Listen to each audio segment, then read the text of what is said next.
it started with my own journey in a college. Then I started preparing children for the same college examinations, and then I kept on coming down the grade system, and I started to realize where the problem is. And I used to do a lot of research on something called as a skill gap, that we all, it's a very research topic, that there's a huge skill gap in the kind of people who are required to say run companies, to do projects, to do jobs of the future, and the kind of uh, candidates or people we are getting from colleges today. The skill gap is huge. I mean, there's a famous IBM study that talks about the top skill that will be required in the future for all of us to really thrive and find our fulfillment, and that top skill is creativity.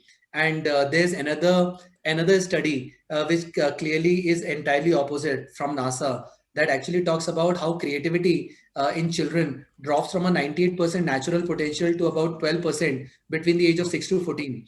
And when I started relating all these data points, and I could clearly see in colleges, children were just clueless on what do they want to do. The amount of divergent thinking, critical thinking, communication, collaboration, the higher order skills were really missing, Roshan. It was quite surprising.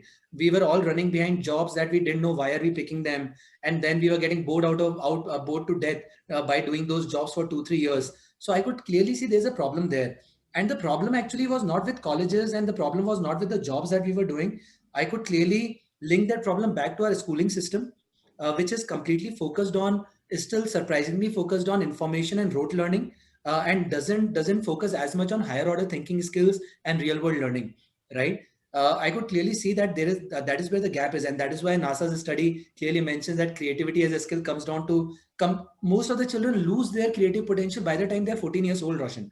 And that was a staggering data for me. It was shocking almost, right? And I thought, and if you look at TED talk of Sir now late Sir Ken Robinson as well, Yeah. he talks about how conventional education system kills creativity, and not just creativity. While creativity is the parent skill here, but all other associated skills like critical thinking, communication, collaboration, empathy, and other social emotional skills that together form creative intelligence really are impacted heavily by our conventional education system. So I thought, if I have to really in the next 10 15 years, if I have to solve one big problem with all the resources that I can gather, with the entire experience that I have in edtech domain, what is that one problem that I like to solve for children and for my own daughter? So my own daughter has been a big inspiration for whatever I'm doing at Uable.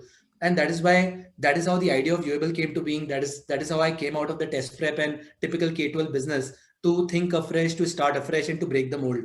So I took a break for 6 months, interacted with various people around the world on how these 21st century skills or the higher order thinking skills are being developed in children across the world, in countries like Finland, US, etc. And what are various ways of developing and measuring these skills, so that parents can also start seeing tangible outcomes. These skills are abstract skills, Roshan. It's not very easy to develop. While you can still develop them, it's even harder to measure the outcome of these skills. So that is where Uable's product comes into play. And that is why on Uable, you will not see subjects, you will not see teachers. It is all about 4 Ps. We follow a pedagogy that is strongly publicized by MIT's Playful Journey Lab, and a famous person called Mitch Resnick, who talks about 4 Ps, that is play, peer, passion, and projects.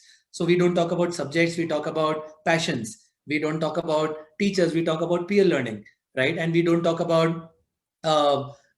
about, for example, any classroom. We talk about playgrounds where children can come together, do exciting projects, collaborate with each other, solve real world problems. And that is how these real world skills are manifested and developed in children. So that is why Uable is not focused on subjects but on real world roles. So as a product, if you see on uable.com as well, children go through real world roles here, and it is all around play pedagogy. So they can experience being an entrepreneur, astronomer, artist, author, YouTuber, very soon maybe a radio jockey or a podcast presenter like you. I mean, these are the kind of roles that children love doing, right? And for example, if a child was sitting in place of you right now, Roshan, and taking this interview, by default his higher order thinking skills, communication skills will be developed through these experiences.